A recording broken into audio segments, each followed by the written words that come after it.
शहर आई देहाती बहू। हाल ही में रोहन की शादी निर्मला नाम की लड़की से हुई थी। निर्मला गांव की लड़की थी। रोहन के पिता और निर्मला के पिता दोनों बचपन के दोस्त थे। उन्होंने बचपन में ही एक दूसरे से वादा कर लिया था कि दोनों बच्चों के बड़े होते ही उनकी शादी करवा देंगे। इसलिए वादे के अनुसार रोहन के पिता निर्मला को अपनी बहू बनाकर घर ले आते हैं। निर्मला अपने साथ अपनी गाय भी लेकर आ जाती है और उसे घर के आंगन में बांध देती है। अरे ये क्या माँ, भाभी तो गाय भी लेकर आई हैं हमारे घर में। अभी घर में गाय बंधी देखकर आस पड़ोस के लोग तो हमारा मजाक उड़ाएंगे ना। हाँ बेटा, तू ठीक कहती है, लेकिन क्या करूँ मैं। तू तो जानती है तेरे पिता किसी की नहीं सुनते। अरे ये क्या निर्मला, तुम अपने साथ गाय क्यों लेकर आई हो? आपके शहर में पैकेट वाला मिलावटी दूध मिलता है ना, लेकिन मुझे तो रोज ताजा दूध पीने की आदत है। गाय लाकर मैंने ना बहुत अच्छा किया है। अब हम सब रोज ना गाय का ताजा ताजा दूध पियेंगे। अरे ये सब तो ठीक है, लेकिन तुम ध्यान रखना कि तुम्हारी गाय की वजह से आस पड़ोस के लोगों को कोई तकलीफ ना हो। हाँ हाँ, मैं सब देख लूँगी, आप चिंता ना करें। कुछ दिन बीत जाते हैं। फिर एक दिन, चल बहू, आज हमें बाजार से सब्जी खरीदने जाना है। उसके बाद सुनीता निर्मला को बाजार में ले जाती है। सब्जी के महंगे दाम देखकर निर्मला के तो होश उड़ जाते हैं। ये क्या माँ जी, 1000 रुपये की सब्जी, ये तो बहुत ही ज़्यादा है। अब क्या करे बहू, शहर का तो यही हाल है। ना ना ना, मैं इस तरह पैसों की बर्बादी बर्दाश्त नहीं कर सकती। अब से ना हम इस बाजार से सब्जी नहीं खरीदेंगे। हाँ।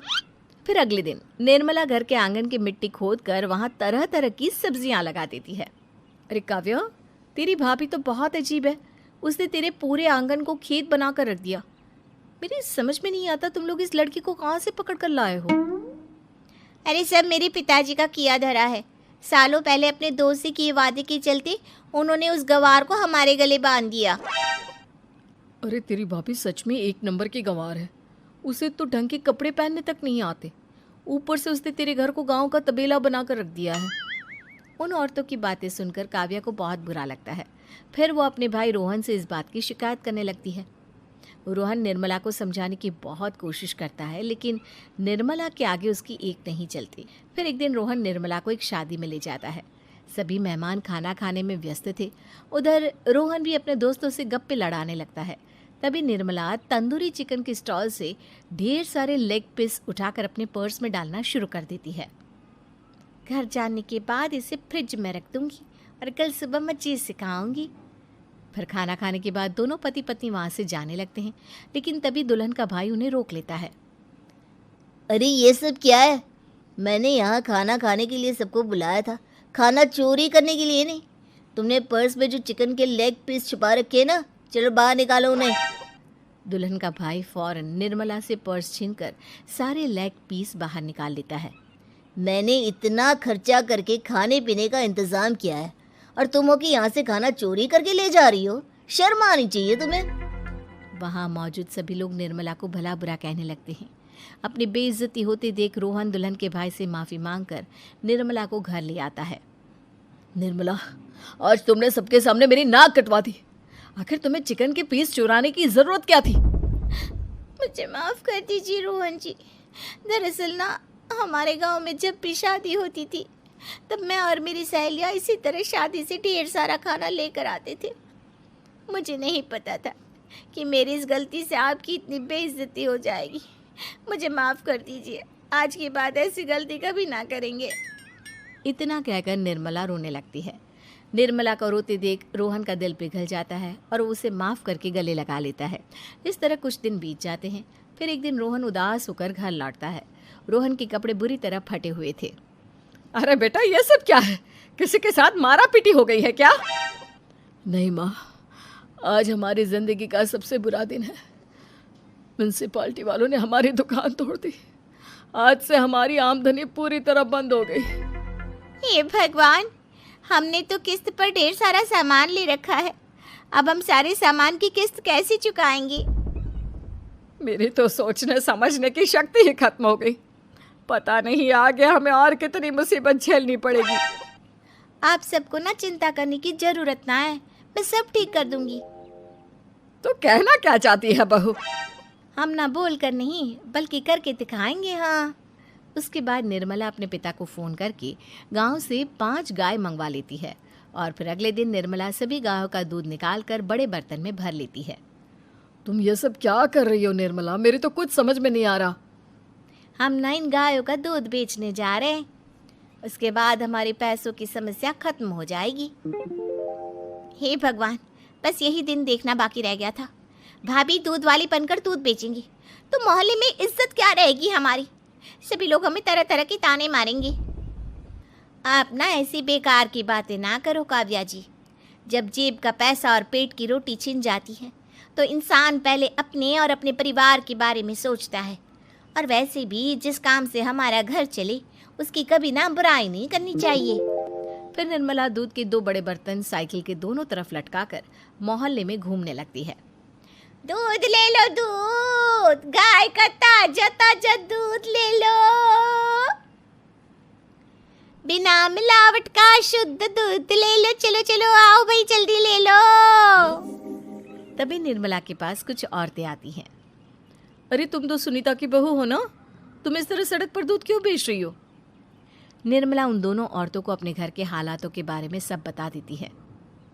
देखिए, मैंने ना अभी अभी गाय का ताजा दूध निकाला है। आप सब तो रोज पैकेट का दूध पीती हो, आज गाय का ताजा दूध पी कर देखिए, इसकी ना बात ही कुछ और है। हाँ बहू, मुझे तुम्हारी बात समझ में आ गई। ला, मुझे 2 लीटर दूध दे दो। उस औरत की देखा देखी बाकी औरतें भी निर्मला से दूध खरीदना शुरू कर देती है। थोड़ी ही देर में निर्मला सारा दूध बेचकर ढेर सारे पैसे इकट्ठे कर लेती है।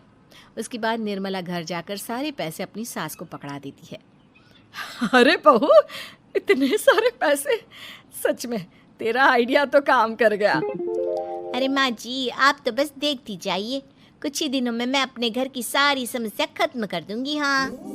फिर अगले दिन से निर्मला गायों के गोबर से ढेर सारे उपले तैयार करके बेचना शुरू कर देती है। निर्मला को पैसे कमाते देख रोहन के अंदर भी हिम्मत आ जाती है और वो भी दूध बेचने का फैसला करता है। निर्मला के कहने पर उसके पिताजी कुछ और गायों का बंदोबस्त कर देते हैं। इस तरह दोनों पति पत्नी मिलकर दूध बेचना शुरू कर देते हैं। कुछ ही महीनों में उनका दूध का व्यापार खूब फल फूल जाता है। इसके चलते रोहन एक बड़ी दूध की डेयरी भी खोल लेता है। पिताजी, जब आपने निर्मला से मेरी शादी करवाई थी तब मैं मन ही मन आपको कोसा करता था, लेकिन आज मेरी समझ में आया कि आपका फैसला बिल्कुल सही था। आज अगर निर्मला ना होती तो पता नहीं हमारा क्या हाल होता। हाँ बेटा, तू ठीक कहता है। हमारी बहू ने तो हमें उजड़ने से बचा लिया।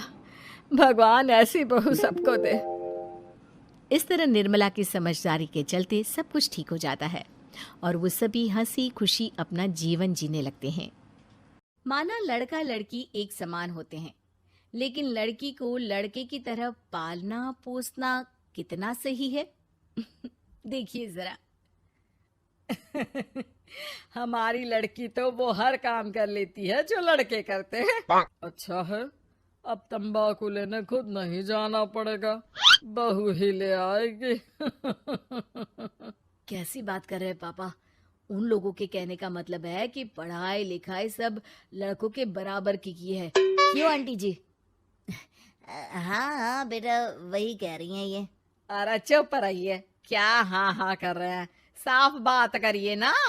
बेटी पर फक्र होने वाली बात को चिल्ला चिल्ला कर बताना चाहिए। ऐसा क्या कर दिया आपकी बेटी ने? हमें भी तो बता दो जरा। तभी वहां डॉली आ जाती है। कुछ कुछ होता है कि अंजलि थी ना, बिल्कुल उसके जैसी ही दिख रही है। हाथ में फुटबॉल, सर पर बैंड। ओह माय गॉड, आज फिर? तो तुम हो लड़की जो मुझे देखने आए हो। सुनो, मैं बाइक 200 की स्पीड से चलाती हूँ। हाँ, मैं लेट नाइट पार्टी की शौकीन हूँ। कोई प्रॉब्लम? मुझे क्यों प्रॉब्लम होगी? नाइट पार्टी तुम करती हो, 200 की स्पीड से तुम बाइक चलाती हो, तो प्रॉब्लम में तो तुम फंसोगी ना। गुड, लड़का ओके है पापा, फाइनल कर दो। सारंग और उसकी फैमिली देखती ही रह जाती है। अब मेरे ख्याल से आप लोगों ने अपनी बेटी को लड़के जैसा नहीं बल्कि लड़का ही बना दिया है। अरे तो अच्छा ही है ना, घर के काम के लिए तो फिर भी नौकरानी रख लेंगे। बहू मर्द जैसी होगी तो किसी बात की समस्या नहीं, पति का सहारा बनेगी। भाई हमें तो रिश्ता मंजूर है। और ऐसे हो जाती है डॉली की शादी सारंग से। लेकिन शादी के बाद मर्दानी डॉली के शौक लाजवाब होते हैं।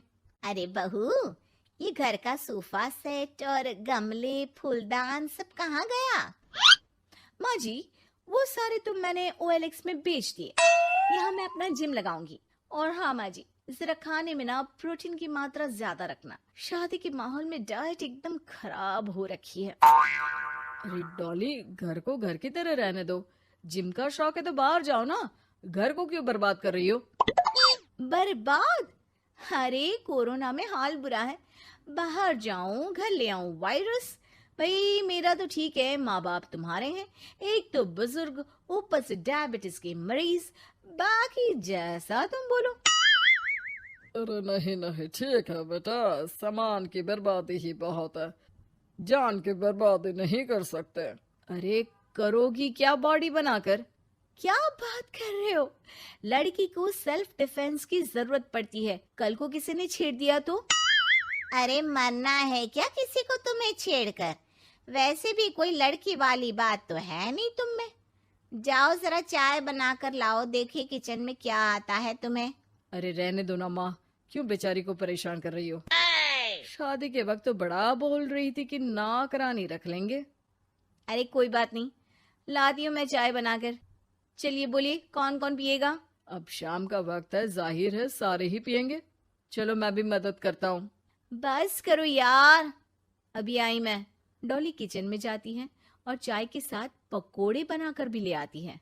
अरे वाह, विश्वास नहीं होता कि जोमेटो की डिलीवरी किचन तक होती है। कहाँ से लाई हो बहू?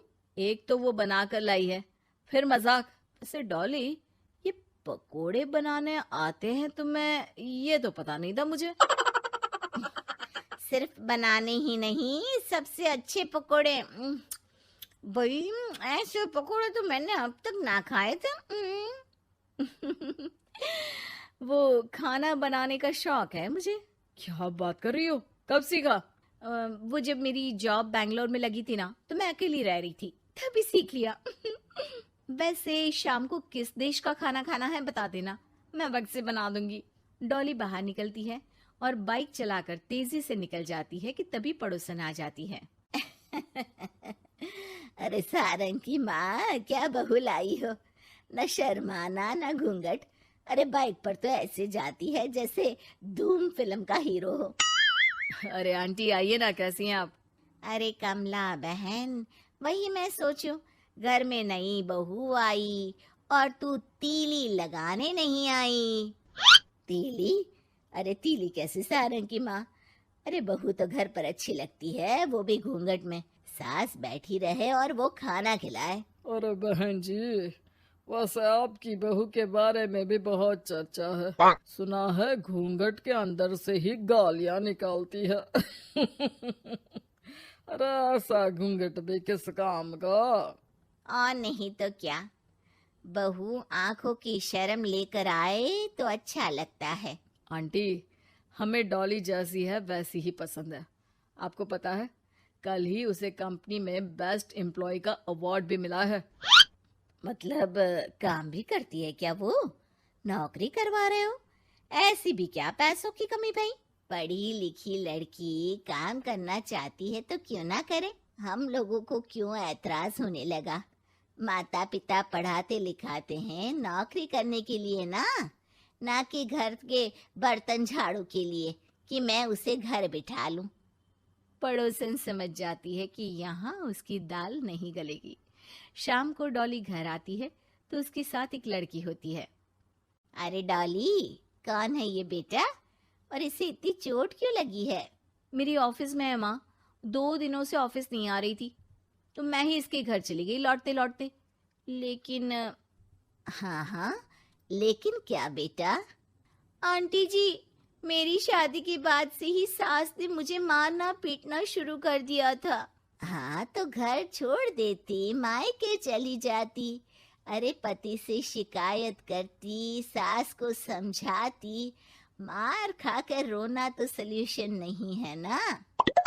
गई थी पापा के पास, लेकिन माँ ने बोला लड़कियों को मायके आने का हक नहीं है, आना है तो कुछ दिनों के लिए आओ। फिर क्या करती, उसी को नसीब समझ लिया। यही तो माँ बाप गलती करते हैं, लड़कियों को ऐसे पालते हैं जैसे राजकुमारी। अरे जरूरी तो नहीं कि हर लड़की को राजकुमारी ही बनना हो, क्यों सासू माँ? हाँ बेटा, लेकिन लड़कियों की इस हालत के पीछे सिर्फ माता पिता की सोच ही नहीं, बल्कि ससुराल वाले भी जिम्मेदार होते हैं। उन्हें अपने आप को बदलना होगा। वैसे बहू तो इस मामले में लकी है जो तुझे ऐसा ससुराल मिला। हाँ ये तो है, कम से कम आप लोगों को ये तो पता है कि लड़कियां या बहू सिर्फ घर के काम के लिए घर नहीं लाई जाती है, उनकी अपनी भी एक जिंदगी होती है। मैं समझ गई कि मुझे अब क्या करना है। शुक्रिया,